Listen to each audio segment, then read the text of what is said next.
മൗസ്മായി cave കണ്ടിറങ്ങിയ ഞങ്ങൾ അവിടെ നിന്ന് അടുത്തതായി പോയത് ഗാർഡൻ ഓഫ് കേവ്സിലേക്ക്. മൗസ്മായി കേവിന്റെ അവിടെ നിന്ന് കുറച്ചധികം ദൂരം സഞ്ചരിച്ചിട്ടാണ് ഗാർഡൻ ഓഫ് കേവ്സിൽ എത്താൻ. ചിറാപുഞ്ചിയുടെ പച്ചപ്പിനകത്ത് മേഘങ്ങൾക്ക് താഴെ ഒഴുകുന്ന മലഞ്ചെരിവുകളിൽ ഒളിഞ്ഞിരിക്കുന്ന ഒരു സ്വർഗമാണ് ഗാർഡൻ ഓഫ് കേവ്സ്. ലെയ്റ്റ് മൗസിയാങ് എന്ന ഗ്രാമത്തിലാണ് ഇത് സ്ഥിതി ചെയ്യുന്നത്. ഇവിടെ പ്രകൃതി തന്നെ സ്വന്തം കൈയാൽ പണിത കലാസൃഷ്ടികൾ ചേരുന്ന സ്ഥലമാണ് ഈ ഗാർഡൻ ഓഫ് കേവ്സ്. മലയുടെയും കല്ലിന്റെയും ഇടയിലൂടെ ഒഴുകുന്ന വെള്ളച്ചാട്ടങ്ങൾ, പാറകളുടെ താഴെ രൂപപ്പെട്ട ഗുഹകൾ, പച്ചപ്പിൽ മറഞ്ഞൊഴുകുന്ന തോടുകൾ എല്ലാം ചേർന്നൊരു അദ്ഭുത ലോകം.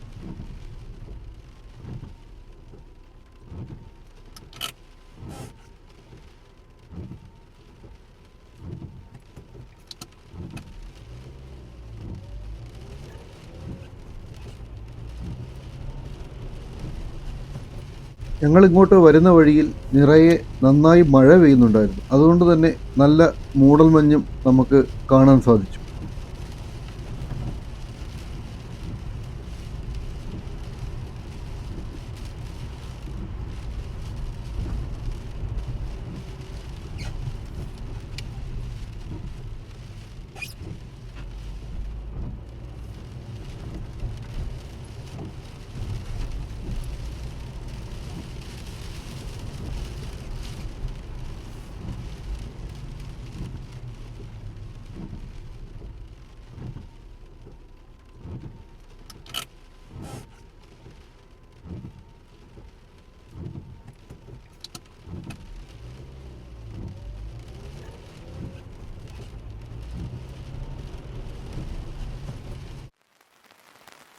ഗാർഡന്റെ എൻട്രൻസിൽ നിന്ന് ടിക്കറ്റ് എടുത്ത ഞങ്ങൾ അകത്തേക്ക് നടന്നു.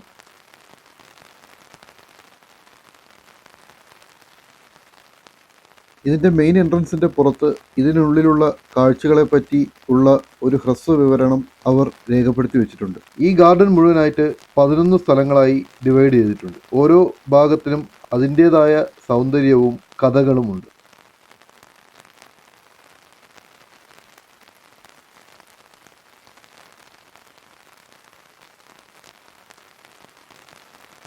വളരെയധികം നനഞ്ഞ ഈർപ്പമുള്ള വഴിയിലൂടെ നടന്നാണ് ഇതിൻ്റെ ഉള്ളിലേക്ക് ചെല്ലേണ്ടത്. ഞങ്ങൾ ഇവിടെ എത്തുന്ന സമയത്ത് ചെറുതായി ചാറ്റൽ മഴ പെയ്യുന്നുണ്ടായിരുന്നു. അതുകൊണ്ട് തന്നെ ഇവിടെയുള്ള വഴി മുഴുവനും നനഞ്ഞ് കിടക്കുന്നുണ്ടായിരുന്നു. ആദ്യമായി കാണുന്ന സ്ഥലം കാ സിൻറാങ് സയ്യിം അഥവാ രാജാവിൻ്റെ ഗുഹ. വലിയ പാറക്കൂട്ടങ്ങൾക്കിടയിൽ രൂപപ്പെട്ട ഒരു ഗുഹയാണ് ഇത്. പഴയകാലത്ത് ഖാസി രാജാവും രാജകുടുംബവും മഴയിൽ നിന്ന് അഭയം തേടിയിരുന്ന സ്ഥലമാണിതെന്ന് പറയപ്പെടുന്നു. ഗുഹയുടെ ഉള്ളിൽ തണുപ്പ് നിറഞ്ഞ മൂടൽമഞ്ഞും പാറകളിൽ നിന്ന് ചോർന്നു വീഴുന്ന വെള്ളത്തുള്ളികളും നനവിൻ്റെ ഗന്ധമുള്ള വായുവും എല്ലാം ചേർന്ന് ഒരു മായാലോകം.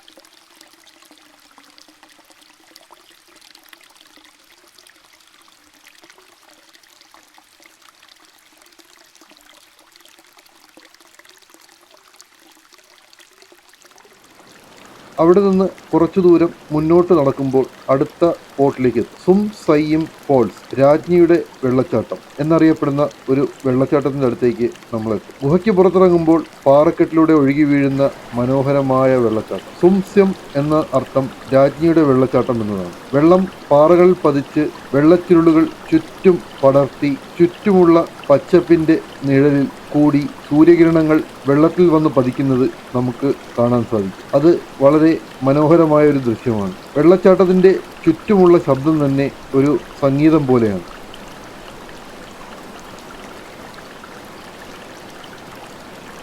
ആ ഹോളിലൂടെ വെള്ളം ഊർന്നു വീഴുന്നത് കാണാൻ നല്ല ഭംഗിയുണ്ടായിരുന്നു.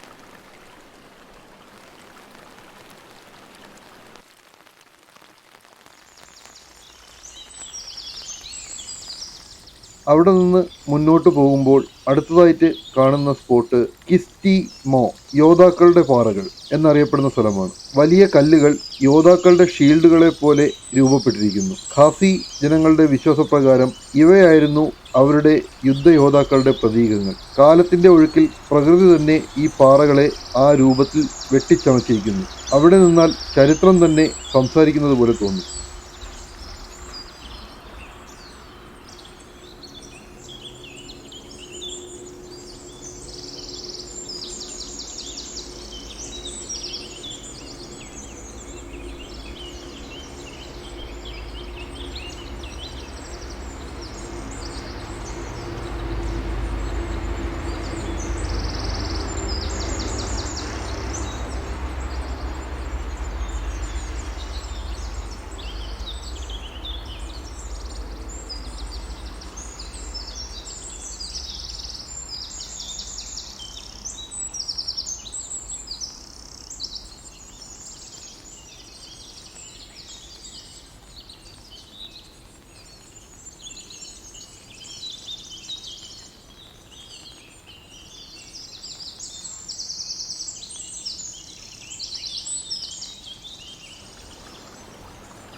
ഹിഡൻ കേവ്സ്, മറഞ്ഞിരിക്കുന്ന ചെറിയ ഗുഹകൾ. ഗാർഡന്റെ അകത്തേക്ക് പോകുമ്പോൾ കാണാം പല ചെറിയ ഗുഹകളും പാറക്കെട്ടുകളും. വെള്ളം പതിച്ചുണ്ടാക്കിയ പാറക്കുഴികളിലൂടെയാണ് ഇവ രൂപപ്പെട്ടിരിക്കുന്നത്. ഗാർഡന്റെ അകത്തേക്ക് പോകുമ്പോൾ നമുക്ക് പല വിധത്തിലുള്ള ചെറിയ ഗുഹകളും പാറക്കെട്ടുകളും കാണാൻ സാധിക്കും. വെള്ളം പതിച്ചുണ്ടായ ചെറിയ പാറക്കുഴികളിലൂടെയാണ് ഇവ രൂപപ്പെട്ടിട്ടുള്ളത്. ഒരിടത്ത് വെള്ളം പൊഴിയുന്ന ശബ്ദം കേൾക്കാം, മറ്റൊരിടത്ത് പ്രകാശത്തിന്റെ തിളക്കം. കാണാൻ വളരെ രസകരമായ സ്ഥലമായിരുന്നു ഇത്.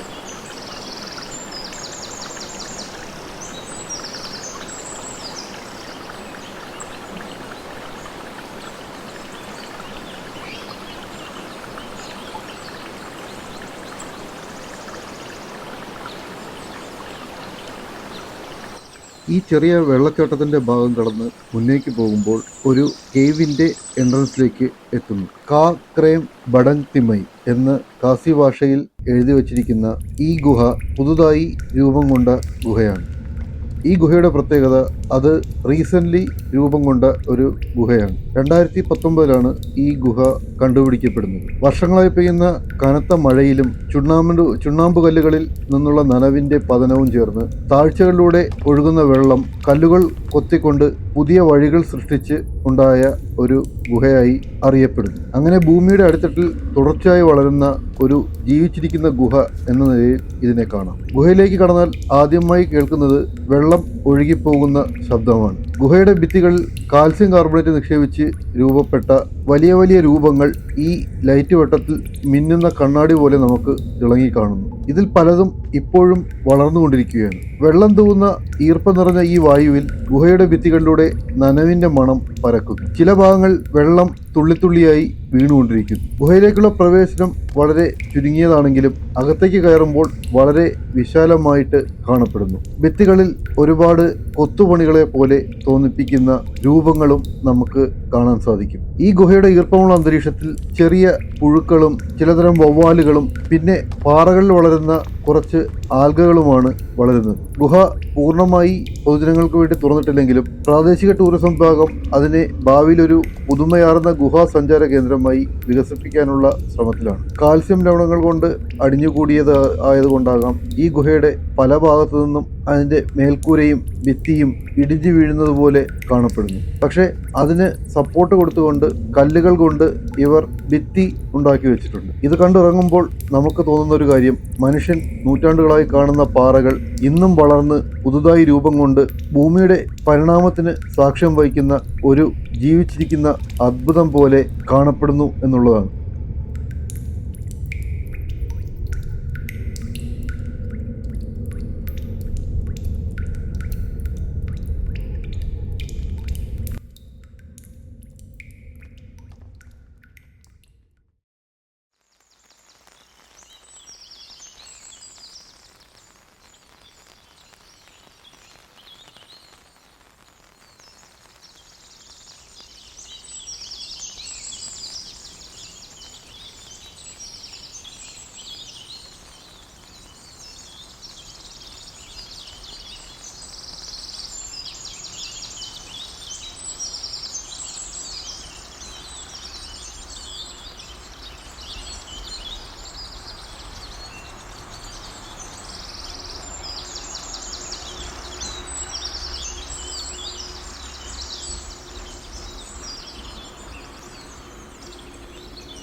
ഇവിടെ നിന്ന് മുന്നോട്ട് നീങ്ങുമ്പോൾ അടുത്തതായി കാണുന്നത് ഉംലുവായ് വെള്ളച്ചാട്ടമാണ്. ഗാർഡനിലെ മറ്റൊരു പ്രധാന ആകർഷണമാണ് ഈ പറഞ്ഞ വെള്ളച്ചാട്ടം. ഇത് മറ്റുള്ളവയേക്കാൾ ഉയരമുള്ളതും സുന്ദരവുമാണ്. വെള്ളം നേരെ താഴേക്ക് പതിച്ച് ഒരു ചെറിയ കുളത്തിൽ കൂടി ഒഴുകുന്നു. മുഴുവനായും പച്ചപ്പും ഓർക്കിഡുകളും കൊണ്ട് ചുറ്റപ്പെട്ട ഈ സ്ഥലം അത്യന്തം സമാധാനമുള്ളതാണ്. മഴ കഴിഞ്ഞ് ഇവിടെ നിന്നാൽ ഇവിടെ മുഴുവനും മൂടൽമഞ്ഞ് കൊണ്ട് മൂടും.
വെള്ളച്ചാട്ടം കടന്ന് മുന്നേക്ക് വരുമ്പോൾ കല്ലുപാകിയ ഒരു വഴിയിലൂടെ കുറച്ചു ദൂരം നടന്നു കഴിയുമ്പോൾ ബാംബു കൊണ്ട് നിർമ്മിച്ച ഒരു പാലം കാണാൻ സാധിക്കും. വളരെ മനോഹരമായ ഒരു വെള്ളച്ചാട്ടം ഈ പാലത്തിന്റെ താഴെയായി കൂടെ ഒഴുകിപ്പോകുന്നതും കാണാം. ഞങ്ങൾ കുറച്ചു നേരം ആ പാലത്തിൽ സമയം ചെലവഴിച്ചിരുന്നു.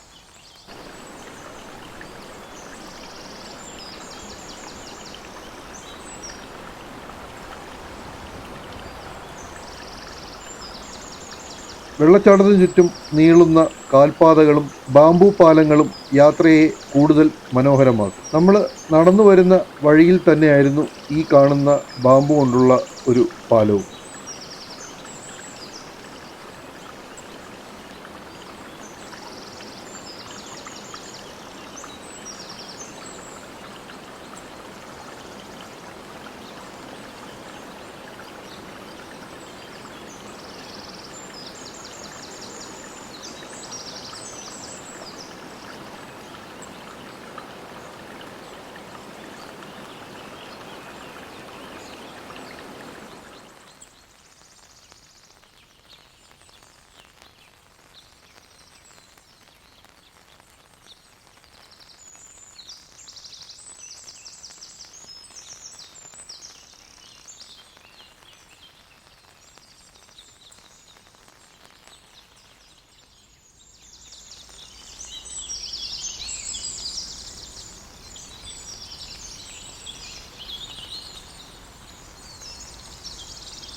ഇവിടെ നിന്ന് നടന്ന് അടുത്തതായി നമ്മൾ കാണുന്ന സ്പോട്ട് അഷ്ദാദ് വെള്ളച്ചാട്ടമാണ്. മുന്നോട്ട് പോകുമ്പോൾ തന്നെ വളരെ ശക്തമായ ഒരു വെള്ളച്ചാട്ടത്തിന്റെ സൗണ്ട് നമുക്ക് കേൾക്കാൻ സാധിക്കും. ചെറിയ പാറകളിലൂടെ കുത്തിയിറങ്ങി ഒഴുകുന്ന വെള്ളച്ചാട്ടം പച്ചപ്പിനുള്ളിൽ മറഞ്ഞു കിടക്കുന്ന മനോഹരമായ ഒരു കാഴ്ചയാണ്. മഴക്കാലത്ത് ഇതിന്റെ ഒഴുക്ക് ഇരട്ടിയാകും. വെള്ളം പൊങ്ങി പൊങ്ങി പാറകളിൽ പതിയുമ്പോൾ ഈ പരിസരം മുഴുവനും മഞ്ഞുകൊണ്ട് മൂടും.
അവിടെ നിന്ന് കുറച്ച് മുന്നോട്ട് പോകുമ്പോൾ ഊ മൗക്കിലങ് കുഞ്ഞിന്റെ രൂപത്തിലുള്ള പാറ എന്ന സ്പോട്ടിലെത്തും. ഈ പാറയിൽ കുഞ്ഞിനെ പോലെ തോന്നിക്കുന്ന ഒരു പ്രകൃതിദത്ത രൂപം നമുക്ക് കാണാൻ സാധിക്കും. ഒരു അമ്മയുടെ ഗർഭത്തിനകത്ത് വളരുന്ന കുഞ്ഞിന്റെ ആകൃതിയാണിതെന്ന് പറയാറുണ്ട്. ജീവിതത്തിന്റെ ആരംഭത്തെ സൂചിപ്പിക്കുന്ന ഈ പാറയെ പലരും ദൈവികമായി കാണുന്നു. ഈ ഭാഗത്ത് തണുപ്പും നിശബ്ദതയും വളരെയധികം നിറഞ്ഞ ഒരു ഭാഗമാണ്.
ഈ വാലി വ്യൂ പോയിന്റും ഇവിടുത്തെ വളരെ മനോഹരമായ ഒരു ഫോട്ടോ പോയിന്റ് തന്നെയാണ്.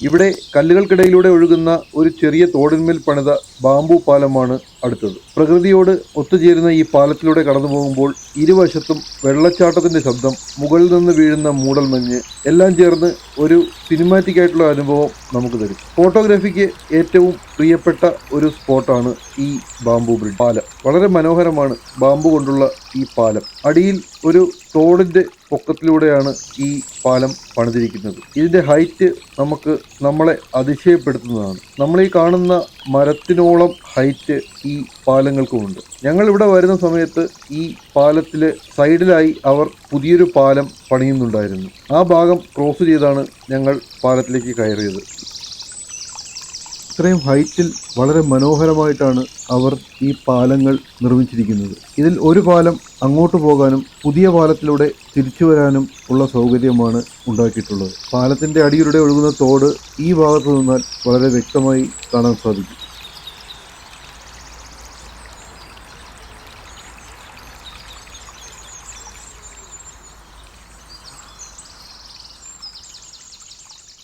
ആ ബാംബു ബ്രിഡ്ജ് കടന്ന് മുന്നേക്ക് വരുമ്പോൾ അടുത്തതായി കാണുന്ന ഒരു സ്പോട്ടാണ് ദവായ്, ഔഷധജലം ഉള്ള ഉറവ.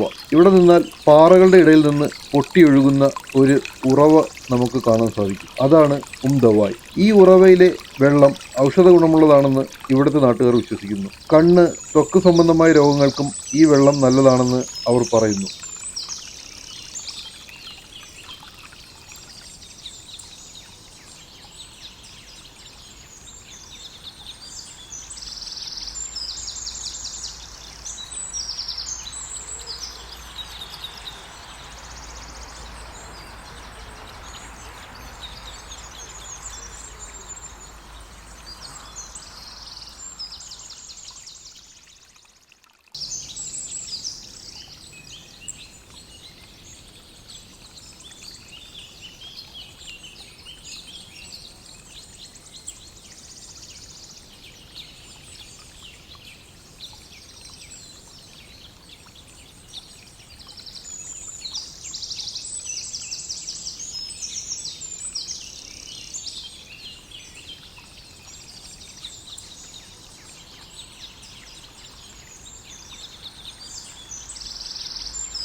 ഇവിടുത്തെ അടുത്ത പോയിന്റ് ഈ മലമുകളിൽ നിന്നുള്ള ഒരു വ്യൂ പോയിന്റാണ്. യാത്രയുടെ അവസാനം നമ്മൾ ഏകദേശം ഈ വ്യൂ പോയിന്റിലേക്ക് എത്തിച്ചേരും. ഇവിടെ നിന്ന് താഴേക്ക് പച്ചപ്പ് നിറഞ്ഞ താഴ്വരകൾ നമുക്ക് കാണാൻ സാധിക്കും. മലകൾക്കിടയിലൂടെയുള്ള ആ ആകാശഭംഗി വളരെ മനോഹരമാണ്. ഇവിടുത്തെ ഒരു മെയിനായിട്ടുള്ള ഫോട്ടോ സ്പോട്ടാണ് ഈ വ്യൂ പോയിന്റ്.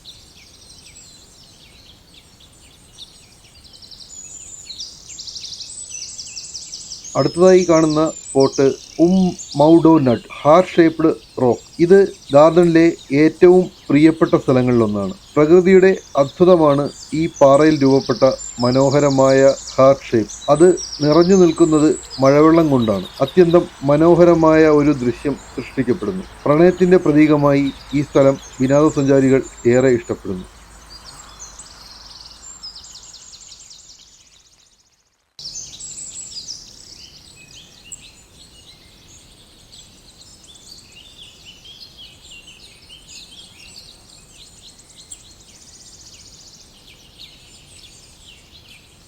ഇവിടെ വരാൻ പറ്റിയ ഏറ്റവും നല്ല സമയം മെയ് മുതൽ ഒക്ടോബർ വരെയാണ്. ആ സമയത്ത് ഇവിടെയുള്ള വെള്ളച്ചാട്ടങ്ങൾ പൂർണ്ണ രൂപത്തിൽ കാണാൻ പറ്റും. സന്ദർശന സമയം രാവിലെ 8 മണി മുതൽ 5 മണി വരെയാണ്. മൊത്തമായി ഈ കേവ് കണ്ടു തീരുന്നതിന് 1 മണിക്കൂർ മുതൽ 1.5 മണിക്കൂർ വരെ സമയം വേണ്ടിവരും. ഈ വഴികളെല്ലാം വളരെ നനവുള്ളതായതിനാൽ തെന്നലില്ലാത്ത ഒരു ഷൂസ് ഉപയോഗിച്ച് ഇതിലൂടെ നടക്കുന്നതായിരിക്കും ഉത്തമം. പ്രകൃതി തന്നെയാണ് ഇവിടെ ആർട്ടിസ്റ്റ്.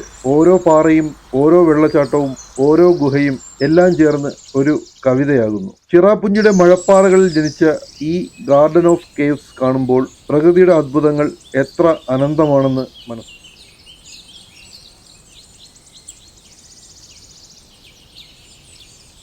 പടവുകൾ കയറി നമ്മൾ നേരെ എക്സിറ്റ് പോയിന്റിലേക്കാണ് പോകുന്നത്. ഞങ്ങൾ എക്സിറ്റ് പോയിന്റിലേക്ക് എത്തുമ്പോൾ ഏകദേശം 5:30 മണി കഴിഞ്ഞ് 6 മണിയോട് അടുത്തിരുന്നു.